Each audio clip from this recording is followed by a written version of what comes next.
நம்ம எங்க கிளம்புறோம்? சுத்தி பார்க்க மீன் பார்க்கவா? வணக்கம் மக்களே, எல்லாருமே என்னோட மாமியாரை பத்தி கேட்டீங்க இல்லையா? என் மாமியார் வீட்டுக்கு வந்திருந்தாங்க மக்களே. அவங்களை கூட்டிக்கிட்டு ஜாலியா மெரின் கிங்டம் அண்ட் ஸ்னோ வேர்ல்ட்லாம் நாங்க போயிருந்தோம். போனா வேணா அப்படின்ட்டு போயிடுச்சு. இல்ல பக்கத்துல கை கொண்டு பயப்பட மாட்டேங்குது. ஆக்வாமேன் மாதிரி நிக்குதுடா, எடுத்துடா. என் மாமியார் மட்டும் இல்லைங்க, சென்னையில இத்தனை வருஷமா இங்க இருக்கிற நானே மெரின் கிங்டம் ஸ்னோ வேர்ல்ட பார்த்தது கூட கிடையாது. வெள்ளச்சி கருவாச்சி. என்னோட மாமியார் பேர் வந்து சகுந்தலா தேவி. ரொம்ப கியூட். ஆரையில நம்ம ஆடிக்கிட்டே இருக்கு பாரு. பாருல என்ன ஆடுது பாரு. பாத்தீங்கல்ல, தலைவி ஒவ்வொரு மீனுக்கும் ஒவ்வொரு பேரை வச்சு விளையாடி ஃபன் பண்ணிக்கிட்டு இருந்தாங்க. எனக்கு பிடிச்சது நீமு தாங்க. அப்பத்துல இருந்து இப்ப வரைக்கும் நாங்கெல்லாம் அப்படிதான் 90s கிட் இல்லையா, அதனாலதான். மெரின் கிங்டம்ல ஸ்கூபா டைவிங் கூட இருக்கான், ஆனா தனியா அது காசு கட்டணுமா.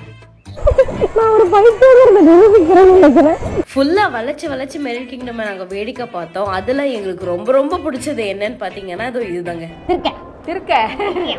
ஒரு டூம் மாதிரி இருந்தது, தலைக்கு மேல எல்லாம் தண்ணி போச்சு. அதெல்லாம் பார்க்கும்போது ஏதோ கடலுக்குள்ளேயே நாங்கெல்லாம் இருக்கிற மாதிரி ஒரு ஃபீலிங்கு. அண்ட் ஆல்சோ இந்த மாதிரி மர்மைட் ஷோலாம் நாங்கள் போயிருந்த டைம் வச்சுருந்தாங்க. எங்களுக்கு ரொம்ப பிடிச்சிருந்து. கண்ணா வெறிக்க அந்த மர்மைடை பார்த்துக்கிட்டு இருந்தான். அது கொஞ்சம் கடுப்பாக தான் இருந்தது, பட் இருந்தாலும் பரவாயில்ல. சரி ஓகே, குழந்தை என்ஜாய் பண்ணிட்டு போது, நானும் விட்டுட்டேன். உண்மையை சொல்ல போனால் 90s kit married 90s kit இப்படி தான் இருக்கும் எங்களோட வாழ்க்கை மாதிரி. ஸோ அதுக்கப்புறமா நாங்கள் போனது வந்து ஸ்னோ வேர்ல்டு போயிருந்தோம். செம்ம கூலிங்க, சத்தியமாக முடியல. அதுக்கு ப்ரிப்பேர் ஆகி தயவு செஞ்சு போயிடுங்க. அந்த ஜிப்பு கழண்டுதுன்னு வச்சுக்கோங்களேன், அப்படியே ஃப்ரீஸ் ஆகிடுவீங்க. அந்த மாதிரி தான் இருக்கும். ஸோ கண்ணா அண்ட் வந்து என்னோட மாமியார் ரெண்டு பேரும் ஃபன் பண்ணுறது விளையாடுறதுல ஜாலியாக பார்த்துக்கிட்டு இருந்தோம்.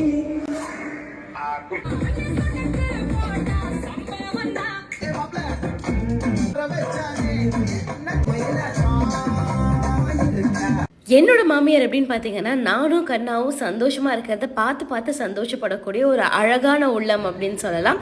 இந்த வகையில நான் ரொம்பவே லக்கி அப்படின்னு தாராளமா சொல்லலாம். நீங்க எப்படின்னு கமெண்ட்ல சொல்லுங்க. தேங்க்யூ ஸோ மச் மக்களே.